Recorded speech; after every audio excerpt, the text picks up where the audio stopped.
Hey y'all, welcome back to my channel. My name is Rashida, and if you are new here, welcome.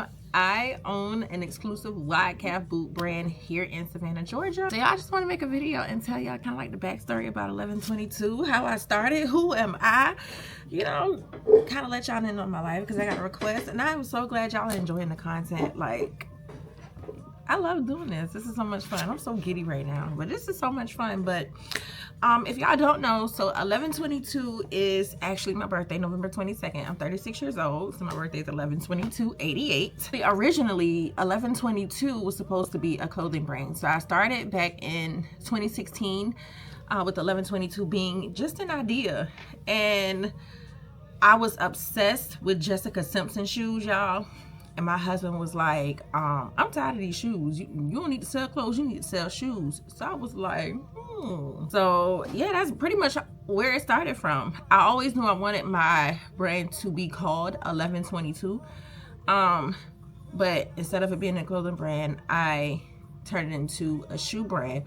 However, before 1122, I did have Bossy Hair Company, and I was selling raw hair. That's when raw hair was like, before anybody knew really what raw hair was.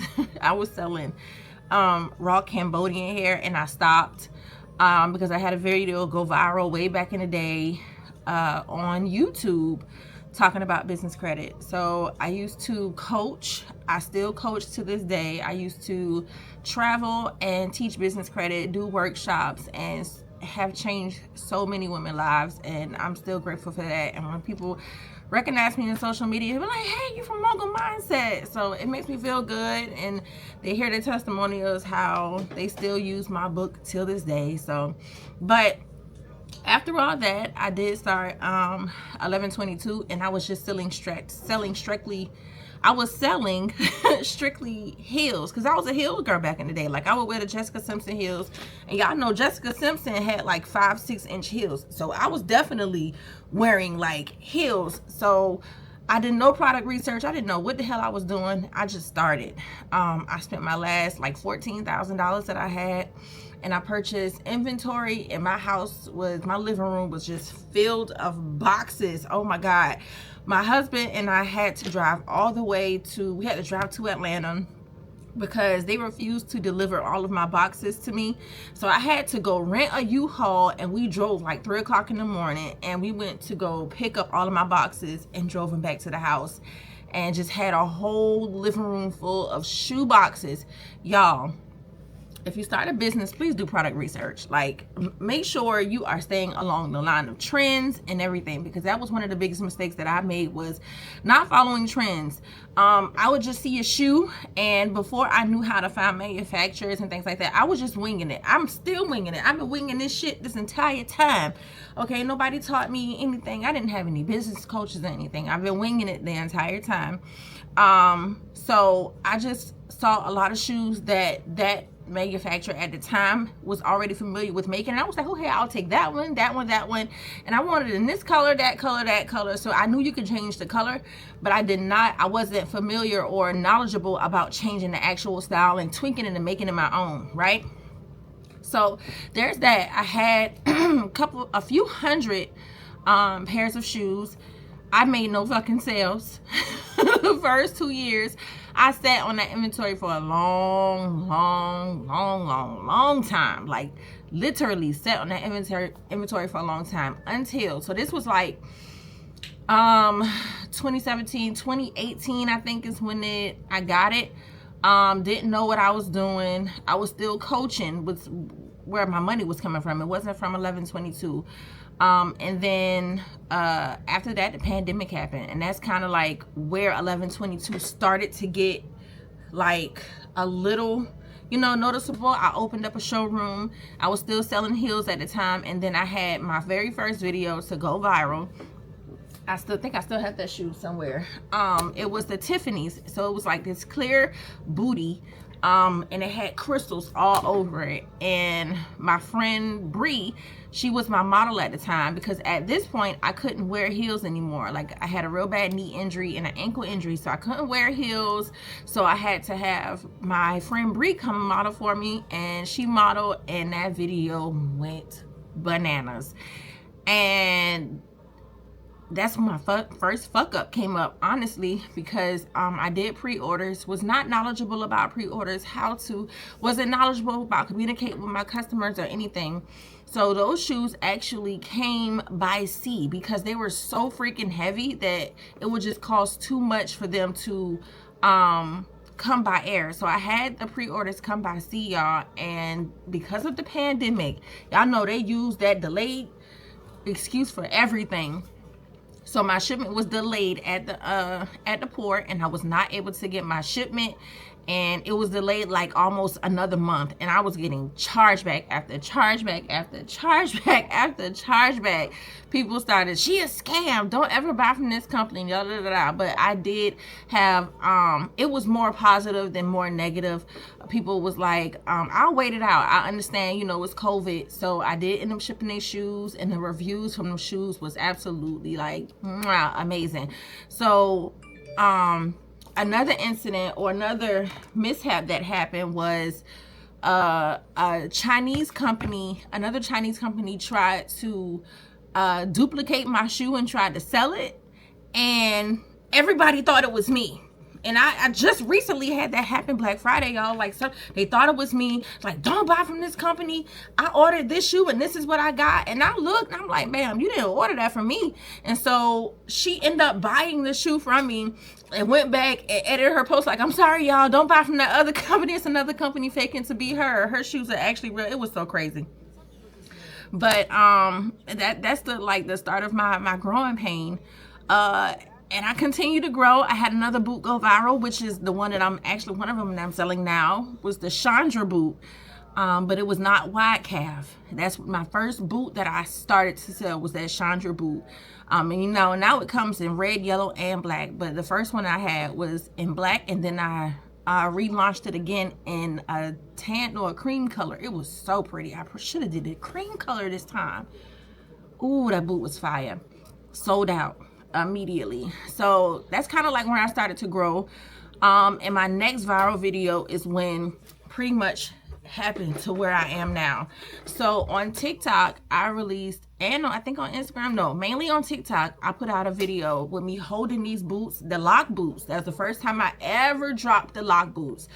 Here goes, now I'm learning, I'm following trends, seeing what other people are selling. Like, okay, these are nice, let me put my own tweak on it. After doing my product research, after looking at the bigger brands, this was when I started to notice that I need to follow the bigger brands, Steve Madden, Akira, all of those bigger brands, right?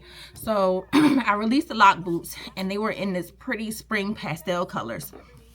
Y'all, I've been selling these lock boots for a few years now. So they came in like this really pretty sage green, like really light pastel colors, pink, this pretty blue, and they went like this immediately. Mind you, we are not in wide calf boots yet. We are still in regular boots. So my model, Bree, she could not make it to me one day. And I was like, because somebody made a comment on the video, and it was like, can you put the boots on? I want to see how they look on because again, these were when the boots were just popping off. They just came out, nobody had really seen them before. What attracted them was the color of the boots that I was showing. So I was like, yeah, but I can't put these shits on. I can't fit them, my legs too goddamn big. I was like, I can't put these on. So I called Bree. Bree wasn't available. I think she was working or something happened. So I called my manufacturer, or I messaged her, and I'm like, listen, I need to make this boot wide enough. I said, I can't fit these boots. My legs are too big. And then that's when she gave me, we had a whole meeting. We had like a 2.5-hour meeting about now introducing making big boots for wider calves. And she was like, well, friend, y'all know they love to call people friend, child, but at this point, that's my homegirl. We cousins. She was like, well, you know, they don't like to make boots that big. It's too much material. It costs too much. And, you know, the bigger brands, that's why a lot of larger brands don't make the wide calves. Like, she was doing everything in her power to try to deter me from offering wide calf boots. And I'm like, lady, let me tell you something. I have to be my own model at this point. I have to get in front of the camera because I can't depend on anybody else to come. I need to be the one that they see. I said, you're going to have to try to figure it out. Let's figure it out. Make these boots to fit my legs. So I gave her all of my measurements. I took videos. Like, I literally probably gave this lady everything under the sun. We did a video call. I said, okay, because this is when I'm now getting introduced to the wide calf industry, learning about wide calves. I did a lot of research, learning about the size, the calf size, the shoe ratio, what they go through in making the boot, because it's not easy on their end either, right? So it was a huge learning curve for my manufacturer as well. So I was giving her all of my measurements, and she sent me the first sample. I was like, it works, but we need this to be a little bit bigger. Like, I can fit it, but it's too snug. Like, my little leg fat is seeping over the boot a little bit. So I need you to open up this boot just a little bit more. So we went back to the drawing board. We added, I think, like maybe a 1/4 of an inch to the entire boot, and it worked perfect. I was like, yes, perfect. Now, my issue came in when now majority of my audience are not wide calf, y'all remember, I'm still having the regular leg people. They still like, girl. So now I have a wide calf section and a regular calf style boot. So as y'all can see, oh, my thing back there right now, there's still regular size boots down there that I'm about to go give to Goodwill. It was a big learning curve for me, and another thing that I had to get through. Learning how to market. I didn't know how to market regular calf and wide calf, because now it's just me in front of the camera and I have big legs. So they're going to see, my customers are going to see and follow who it is that's in the camera. Again, I didn't have any regular leg models, so it was just me. So now I'm attracting wide calf audiences, and I'm like, okay, I need more wide calf audiences. What can I do? So as a coach, I'm about to go into coaching mode real quick, y'all. As a coach, I had to speak to y'all and say, hey, if y'all notice, a lot of people found me from my Instagram when I say, hey girl, hey, my name is Rashida and I'm the home of the wide calf boots. I told y'all what it is that I sell. I told y'all and explained to y'all the problem that I have a solution to, right? So I'm learning all of this. And that's when all of my videos started going viral. I was posting a bunch of controversial stuff. I think I posted a video with holding my crystal lock boots. And it was like, no, why would you ask me that? Like, do you sell regular calf boots? And absolutely not. And I mean, I got all type of backlash. It was so funny. But I learned a lot creating content, and that's how I got here. Once I started educating and talking about wide calf boots, once those lock boots went viral, because everybody started commenting and was like, I found my community. I'm like, okay, I see where the gap in the bridge is in the fashion industry. There's no wide calf boots, and I hated it going shopping anyway and not being able to have wide calf boots for me to put on. Like, that shit was irritating. All these cute boots, and I can't put them on. So following trends, I even got a bunch of backlash and negative comments, y'all. It was so bad to the point so people would used to go and make fake pages just to comment negative stuff about me. Like, it was so crazy. Oh, you selling these knockoff Givenchy boots and little. I'm like, baby, so is Steve Madden, so is Akira, so is Ego, but you're buying them. Like, it's not knockoff. If it's, people don't understand between a knockoff and a dupe. And I'm not even selling dupes. I'm selling inspired boots. I don't call them Givenchy. I ran into a little small issue with the customer. She was like, oh, these are not the Givenchy boots. I said, absolutely not. They're not. Like, I'm not going to go to jail. Like, why would I go do that? Y'all, Givenchy actually sent me a cease and desist, okay? Them people see me. Now, let me tell you why they sent me a cease and desist. Or they had Instagram and TikTok reach out to me to take the video down. Was because it was a video that I posted, and I think they took it down. But I had the Givenchy boot up on a green screen, and I was running it as an ad, right? And it was saying, before you buy this, I can't remember what the viral saying was, but it was saying, don't do that, don't buy this for $1,300, but you can get this. Instead, get this. So them people shut that video down real quick. But my boots are inspired, and I just put my own twist on it. I started this brand 1122. And at first it was just 1122. I'm now 1122 shoes because I wanted to first do accessories and do all the things, but 1122 shoes I now know is where I want to be, and you know, expand from there, because I still see there's gaps in the fashion industry. There's not enough styles for people with wide feet that I want to correct and provide styles for. There's not enough people with lymphedema. I get so many people DMs and emails about them having lymphedema. I pray that God one day sends me a sign or send me some type of design or anything so that I can make a boot for people with lymphedema. Like, that would be a dream for me. So this year I am going to fly to China to visit my manufacturer so that I can pick out more materials and try to figure out a way to bridge that gap in the fashion industry. I feel good right now because I'm able to, you know, include us back in the fashion industry, girls with bigger legs, right?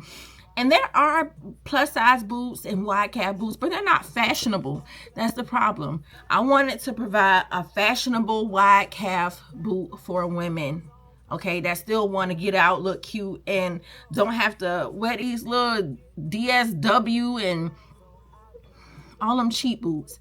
Because one thing that I did learn selling shoes and being in this industry for all these years is that no matter what anybody says about me and my brand, my quality is A1.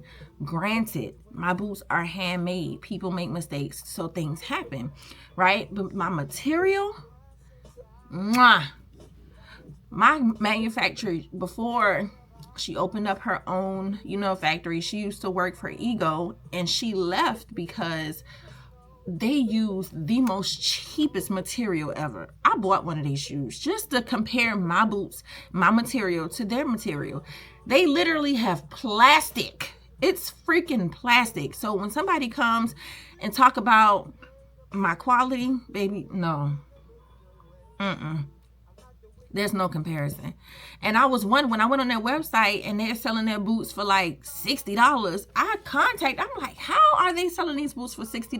Because my boots to make is upward of $100 to make, okay? And she was like, because their materials are cheap. And that's when I went and I did more research. Like, I would go to the mall and I would feel material, take a picture. I would talk to the sales associate. Hey, what material is this? What's the type of material is this? Or I take a picture, kind of describe it, and tell it to my manufacturer so she could tell me. I want to learn more about the material. So I'm going to a material factory and I'm going to pull certain materials so that I can bring it back home with me. And go from there, because this year we're doing mid-calf and knee-high boots. I'm not going to introduce any thigh-high boots right now because I want to cater to the extra wide calf girlies this year, and of course wide calf. And I'm not in the position yet to be able to cater to the extra wide calf with their thigh size yet, because keep in mind, you guys, I don't have a model. I am my model. And I remember seeing a comment one time. It was like, it looked like these boots are only able to fit you. And I was like, well, I'm the only model, so it probably does. I'm going through growing pains.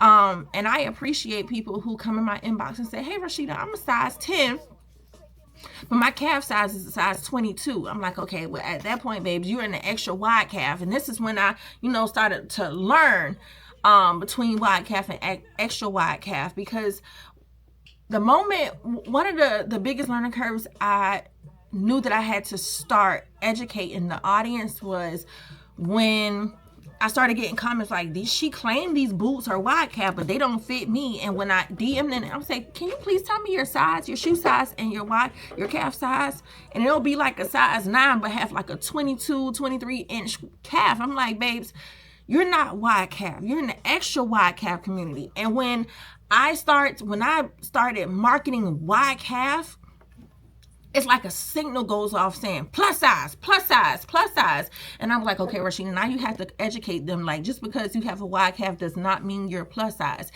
It has nothing to do with your body type. A calf is just simply a muscle that gets bigger and smaller. If you weight lift, you can be 150 pounds, right? and have a big ass calf, because that muscle, just, you're training that muscle. You got a big wide calf because of muscle. Jackie Aina got a wide calf. That girl is, Jackie Aina is not plus size whatsoever. So I had to go back to the drawing board and like, okay, you have to educate people. Plus size doesn't mean wide calf. Usually, normally plus size means extra wide calf. So I went to the, started trying to come up with designs and came up with a solution with my manufacturer, and she told me, okay, so make the bigger sizes, let's put those on the smaller shoe size, because when it comes to the shoe size to the calf size ratio, the smaller the shoe size, the smaller the calf size get. The bigger the shoe size, the bigger the calf size will get, because you still have to make the boot look proportionally sized, and you don't want it to look crazy, right? So that's what we're doing now. My first shipment of extra wide calf boots will be here next week, and I just want people to test them out. I only ordered a few because I want to hear the feedback from the sizing aspect. Again, I don't have a model. I'm winging it, y'all. Your girl is winging it. I literally put things together based on y'all's feedback. Some of them is nice. Some of the feedback is really, really nice, and it makes me feel so good and want to keep going and keep doing what I'm doing. And some of it is just straight up like, some people be disrespectful, and I've grown a lot. Baby, I'm from the west side of Savannah, and yeah, I've grown a lot. Like, I be wanting to clap back at people in the comments, and I used to real bad. Like, I used to want match energy real bad, but I ain't with that no more. Like, I had to get my customer service together. My customer service, it wasn't bad, but it wasn't top tier either. And I wanted to make sure my customer service was priority. And I started to put my design process and my production process over my customer service, and I just couldn't do that. I needed to make sure I communicated better with my customers, and I put automations in place to make sure that they always hear from me some way, some shape, some form, because it's just me. It's just me.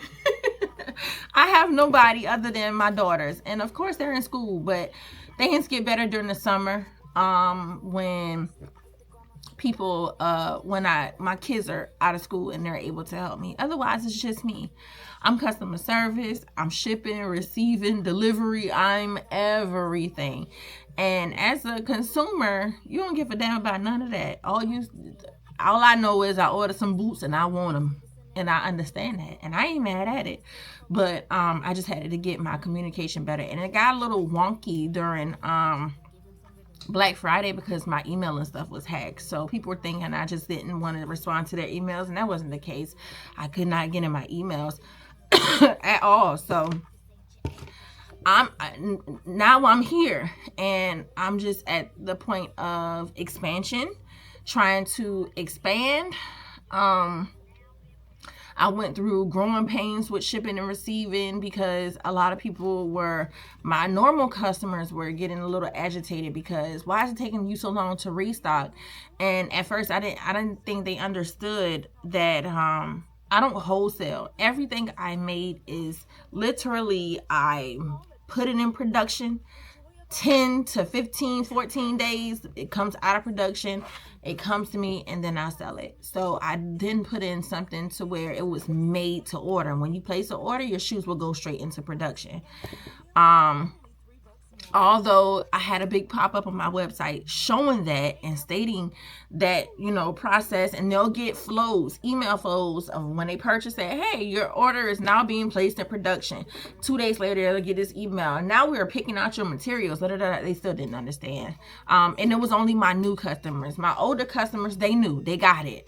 But it was just the new ones that would just make bad reviews on me and was like, oh, her shipping takes too long. I ordered it and still ain't got my boots. But I'm like, there's a whole pop-up in the email series that y'all get letting you know, the cycle of the shoes. So I stopped that, and I just make it, if the shoes ain't here in Savannah, I'm not selling them. And that's how I am. So now I just do all of my shoes in drops.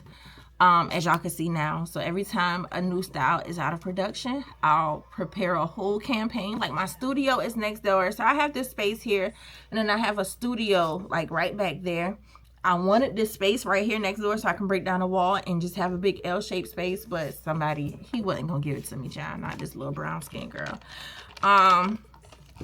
But yeah, so I have 2 spaces. I do all the packing, shipping from here, receiving everything. And then my studio, of course, that's where I do all of my content. Y'all see that black wall and everything. That's where I am most of the time. Or you'll see me outside.